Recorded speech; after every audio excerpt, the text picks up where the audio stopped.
Welcome to Real Estate and Taxes with Lakshay. I will be helping you minimize your taxes. Perfect.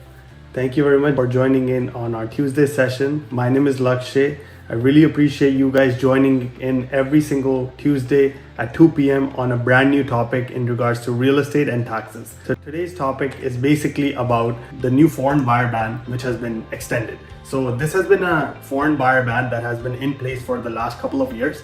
And very recently, there was a brand new announcement. So what I'm gonna do today is summarize the basic idea of what the ban entails, followed by what are some of the exceptions and my take on how you can navigate if you have some foreigner who's trying to invest in Canada. So without further ado, let's get started. First and foremost, if you want to pay attention to the picture on the screen right now. It says, how common is foreign ownership in Canada? We are in Ontario, so basically I'm only concerned in Ontario, which is 3.4%.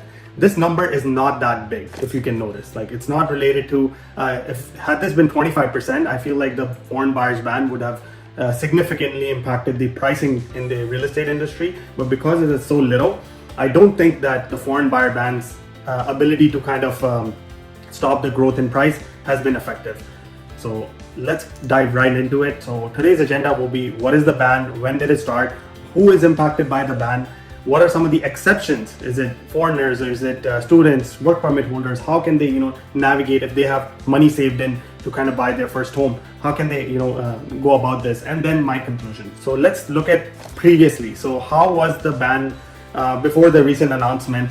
How was it operating? So foreign buyer ban started in January 1st, 2023. It basically prohibits anyone who is not a Canadian citizen or a PR from purchasing a property for the last 2 years, for 2 years basically. The ban was set to expire with end of this year, which is 2024, December 31st. Now, with the new change, they have extended the foreign buyer ban from end of 2024 to January 1st, 2027. So another 3 years.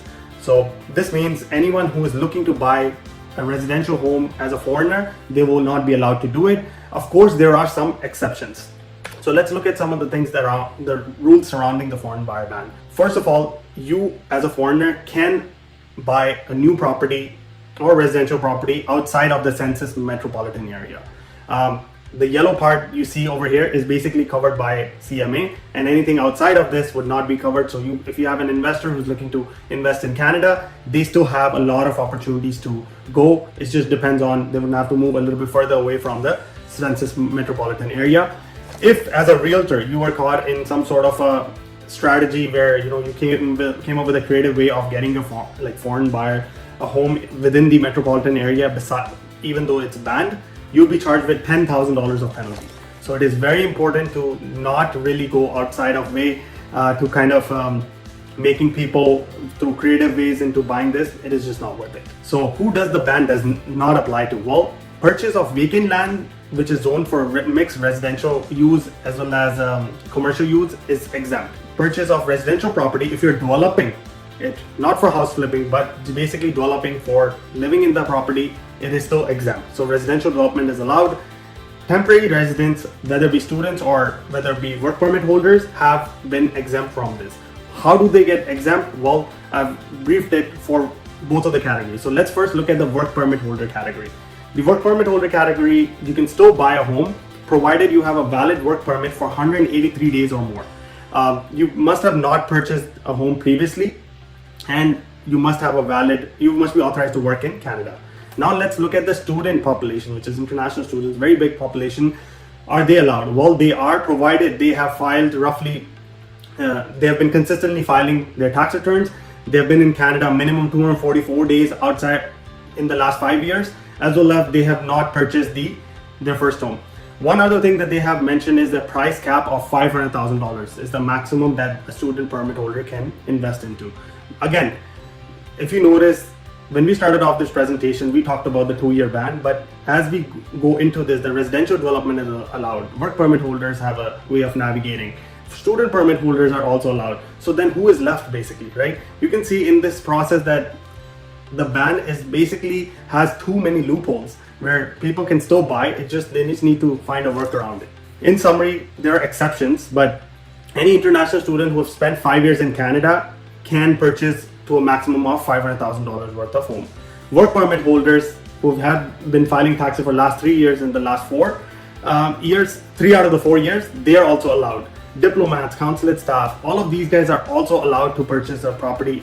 They're basically exempt from the ban. Foreign nationals with temporary resident status, for example, refugees from Ukraine, they're also allowed to buy. So technically, the foreign buyer ban is not really banning or not really having the right kind of impact, if you ask me, because it has so many loopholes. If you look at the conclusion, again, too many loopholes. There's also ways that as a foreigner you can start a business and then hire yourself as a temporary worker and then eventually qualify yourself for buying a home. Again, not a great sign. Multi-dwelling unit, whereas 4+ or any property that anyone who is looking to buy a property with commercial enterprises, 4+ dwellings are still allowed even if you're a foreigner. And even buying outside the census metropolitan area as a foreigner, you're still allowed to buy. So a lot of loopholes, a lot of exemptions, which basically, although they're saying they're banning foreign nationals, but after talking about or going through the rules, I feel like there's a lot of places where they can still be eligible or qualified to purchase their home. Frequently asked question a lot of people ask is, are the temporary worker status holders allowed to buy a home? Yes, they are. That's the short answer. Are non-Canadians, can they acquire a vacant land? The answer is yes, you can apply. The prohibition does not apply to vacant land. And you can basically buy vacant land, then develop your own residential property on it. That can also work in your favor. Can non-Canadians purchase residential property for development purposes? Like we mentioned, yes, they can. So again, a lot of ways to still get into the real estate market. The ban necessarily didn't really disqualify all of your work permit holders or student permit holders. So if you still have someone who is looking to invest around the 500K point, there's a lot of opportunities for them to start that conversation again. The only change with the new buyer, with the new changes that were announced yesterday, was an extension to the foreign buyer ban from end of 2024 to end of 2027 now. Basically January 1st, 2027, not end of 2027. All right, thank you very much for listening. Really appreciate everyone's time. It is a very quick one because I really wanted to share the update with all of my clients so they can provide the best and the most top-notch real estate services to their clients as well. Thank you very much once again for joining in. We'll see you next Tuesday with a brand new topic and hope to see you then too as well. Thank you. Take care. Bye-bye.